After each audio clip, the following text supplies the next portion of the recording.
Welcome back, once again, to the realm of Final Fantasy XIV.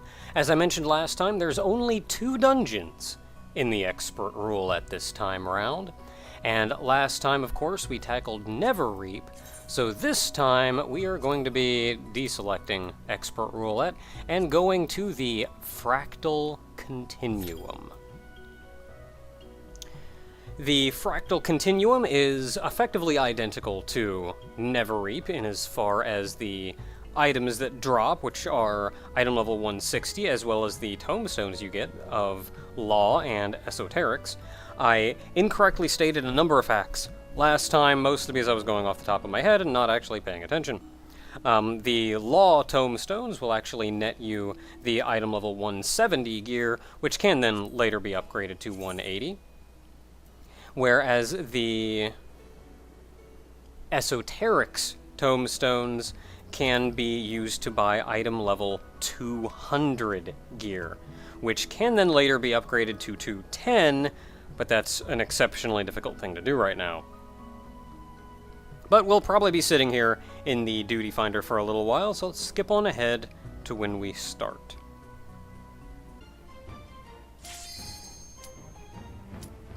There we go, about a 10-minute queue time for that one. Now, Fractal Continuum I actually enjoy much more so than Neverreap, and to be honest, I have a hard time saying why. Both of them are aesthetically rather nice, though I feel like Fractal Continuum offers some things aesthetically that we haven't seen a huge amount of. Very ancient Allegan technology kind of place, and the entire thing takes place in a museum, where we're going to be spending our time fighting off any number of displays, I guess.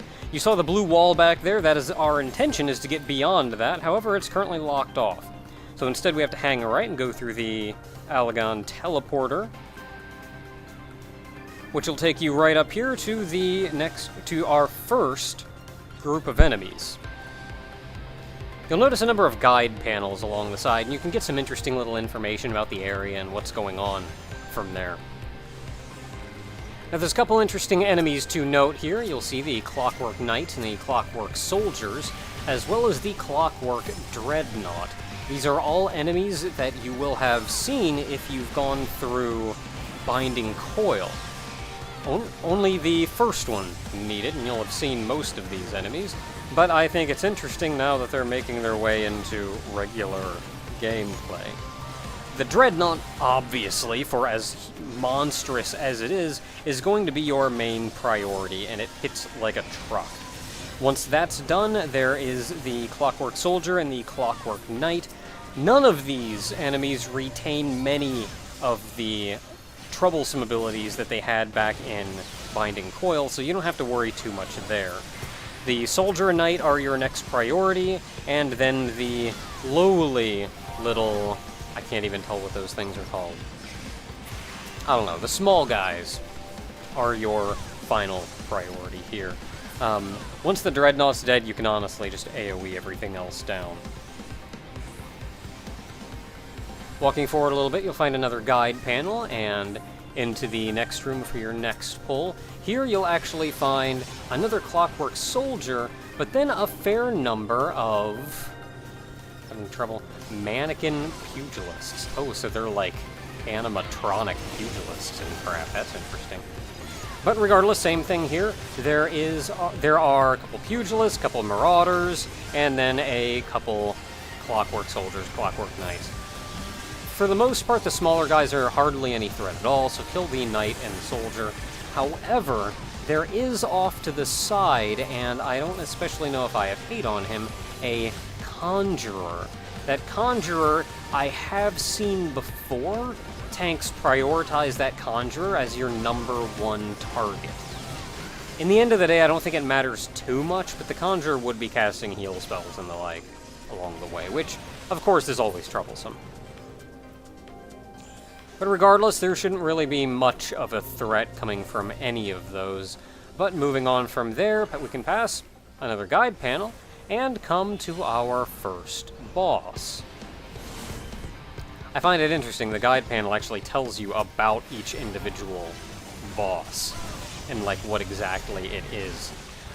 But the Phantom Ray here actually has a very simple pattern, and it's honestly as simple as don't stand in red crap. As you go up to him, you can of course hammer on him at the start, not much in the way of a downside to just using as many cooldowns as you can right at the very beginning. He has a couple attacks. For one, you saw the two large conal AoEs that come out opposite each other. Those will immediately be followed by conal AoEs in the opposite direction, so like 90-degree turn. He also then has a room-wide AoE, a rather large slash, and finally a bunch of slashes that all hit the tank for a reasonably substantial amount of damage. Now, it seems about every other time... Rapid Sever, is it? It seems about every other time that he does the two large conal AoEs, he'll also plop down a large number of tiny circular AoEs. So, of course, he's not going to do it this time, but he will do it the next time he uses it. And to be honest, that's about the fight. Be mindful of the conal AoEs, run away when you need to not be hit by the circular ones, knowing full well that just because you're out of range from them, as you can see here, the conal AoE is going to be coming out again right after that. And then just goes about the business. The room-wide AoE you can't really do much about. The Rapid Sever is going to hurt the tank a fair amount. Beyond that, I'm not actually sure. I know I've actually almost successfully beaten this boss without even a tank. If memory serves, there's something about some kind of debuff that he adds on someone that needs to be taken down. Because I don't know, I seem to remember something about that from the brief time I was tanking him. But to be honest, I honestly have no idea. If you pay attention to the comments, though, and hold tight for a few days, you'll actually see a much more detailed description of this dungeon right there in the comments to the description, courtesy of one of our viewers that will go into this in far more detail than I actually have any knowledge of. I know what I gotta do, and what I gotta do is punch things. But that's the first boss down. Again, it's honestly nothing much to concern yourself with. You get some tomestones of law, a couple items drop as well, as they are wont to do after beating a boss. I think you get 2 of them for beating him. Item level 60, or item level 160, as before. Now that takes you to a different wing entirely, where we are going to be running ahead, and you see another little guide panel. We're going to be running ahead, and you can see a large display there in the middle. But other than that, a couple enemies here, a couple new ones. For one, the Ixalion, which the Ixalion, I believe, is our first priority. Always kill him first. The Ixalion, by the way, is an Ixal, but it has wings. I haven't actually done many of them, but apparently you learn a few things about the Ixals and them having the ability to fly from the actual Ixal Beastman quest line. After that, I don't think it honestly matters who you go after next. If I recall, many of the remaining enemies don't even do anything of terrible note. There's the Empuses, and whatever the thing is that we killed just prior to that. But again, not much to deal with there. The Ixalion goes down first. I saw at the very least he has a very large AoE. There's a treasure coffer there off to the side. Holds item level 160 accessory, I do believe. Flawless Naga and the shop. Flawless Naga, the Shabti, and another Ixalion. Ixalion is once again your first priority. I would have assumed the Flawless Naga would have been your next priority, since it actually has a conal AoE that I believe adds Petrify if you manage to get hit by it. I've not been hit by it, so I can't quote that. But I would assume he would be the next priority, but honestly, I don't think it matters. Once again, I've seen people go for everything. The Shabtis, the Nagas, you name it. Oh, and then that also, which I believe came from the Flawless Naga, which was just a, if memory serves, just a large bit of damage. But with them down, that should do it for that small pull. Again, nothing big. Take out the Ixalian first. After that, it honestly doesn't matter. Be prepared for what the Flawless Naga may do, though. And now in the next room, we encounter, well, in a moment anyway, another couple of these small things. Flawless Nagas, Shabtis, Ixalian, I think, is off in the distance.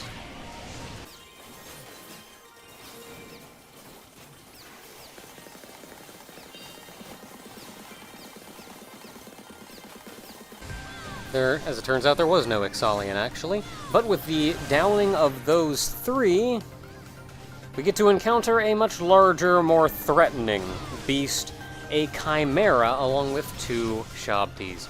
The Shabtis are as non-threatening as they always are, so don't worry too much about them. The Flawless Chimera, on the other hand, does all of its known Chimera things. Ram's voice, Dragon's voice, that kind of thing. Ram's voice, of course, is a circular AoE centered on him that hits you with ice if you happen to be nearby. Dragon's voice, on the other hand, you want to be near him in order to dodge, and then he can breathe fire forward from the goat's head. I honestly never remember what any of them are, or what any of them, the attacks, do. I just stay close range and eat the ice. I'm probably going to be called a bad monk for that. I won't deny that I'm a bad monk. But I can just never remember which attacks what, and it's never seemed like it's been that big a deal. But kill the remaining two Shabtis, and we can move on. I think we're out of this display here, and just down the corridor, you can see our next treasure coffer on the side there. And just down the hallway, you can see our second boss. I really love that this boss is just kind of wandering around in the arena instead of just actively standing there waiting for you. Like, he's just minding his own business, doing his own thing. Now, this boss is a... is it a Minotaur? Minotaur. Yes, Minotaur. This Minotaur is a coin counter type mod, or type mob, so do pay attention. He has the... I think it's an 11 tons swipe, 11 tons swing. The strike is just in front of him. The tank can run through him and then run back in order to dodge the swipe. The swing is circular around him, and it's a much larger range than you think it is, so make sure you get away from him. Then there is the Disgruntled Groan, which you saw a moment ago, which will knock everyone away from him. Once everybody's knocked away, he'll then dodge or fly around the room, charging person after person. He'll hit 3 people total before stopping at the last one. At which point he'll turn around and face the center of the arena, or at least something near the center of the arena, and use another tons. I forget what the name of it even is, but it's an exceptionally large conal AoE. So when you see him readying that, get away from him. As with all coin counter type mobs, there will be no red circles or anything in order to tell you what's coming. You have to watch and pay careful attention to his cast bar. Now that's it for it being effectively a regular coin counter mob. Here's Disgruntled Groan again. This is a good chance for me to get up my meditation stacks once again. There it is, Slash. That's the name of it. Now, the other thing that I didn't really mention, because I was busy talking about something else, is what's coming up here soon. Here's the swing. Eventually he will walk towards the center of the arena, though, and ready a 1,111 tons swing, which will hit everything in the room and probably wipe you. However, there are a couple glass test tube-like containers around the outside of the arena. As soon as he readies that, you need to go over and activate one of them, which will free whatever monster is inside of it. he will see that monster and go, ooh, delicious, and walk over to it and start readying an ability called Feast. I think it's Feast, anyway. At which point he does the best animation in this entire dungeon, where he's just going, I'm gonna eat, I'm gonna eat, I'm gonna eat. If he does eat it, he actually heals a little bit and gains a buff of one form or another, which none of that you want. However, you can just kill the monster that spawns and completely break him out of it. At which point I'm sure he'll be very sad he didn't get his meal, but then he'll go back to his regular rotation. For beating him there, you get another 2 items of item level 160 gear. And going through that portal, you can see the barrier in front of us has actually been deactivated. That's right, the barrier that was there at the very beginning of the entire dungeon. And now we can walk forward and go through the second teleporter, which brings us to the final area in this dungeon. It's actually 3 circle segment type areas surrounding a large circle in the middle. You've got to clear out all of the enemies on each side and then activate the switch in the middle in order to remove one of 3 barriers around that final area. At the very beginning here, all the enemies that show up, these are all clockwork predators, and they're all generally not much of a threat. With that many of them, it may be a bit of a threat, at least for the tank, but honestly, just group them all up and AoE them down. This is one of few things that even as a monk, I just AoE them down. So with that done, somebody needs to... Oh, there's one left. So with that done, somebody needs to run up and activate the controller, which you can see Lucifer did there, and removed one of the barriers from around that center sphere. You can see the layout of the area here. We're going to be hopping on these little springboards, you may also recall from Binding Coil, which will take us to our next area. There's another couple clockwork predators, no real threat at all, and an immortalized Colossus. The Colossus does most things Colossus do, which is that their frontal attack is a very large cleave, and then he has a monumentally huge directional AoE in front of him. The Colossus is obviously your first priority. It can also shoot a guy, so that's great. The Colossus is obviously your first priority, so take him down as fast as you can. The Predators shouldn't be much in the way of a threat at all. Now, I'm not sure if it's after an amount of time or after a certain number of enemies are killed, but while you're doing this, eventually another couple enemies will spawn. Not actually, well, I suppose the clockwork reservoirs will spawn as well, but these or immortalized interceptor drones spawn. These 2 drones will use a very long directional AoE at your party. They do not move and they die exceptionally quickly. However, all they do is that directional AoE, so you can dance around it and keep killing what you're killing and not have to worry about them too much. The reservoirs that we saw go away when those 2 things are killed, so you don't even have to mess with the reservoirs. The reservoirs, however, function much like they did in Circus Tower.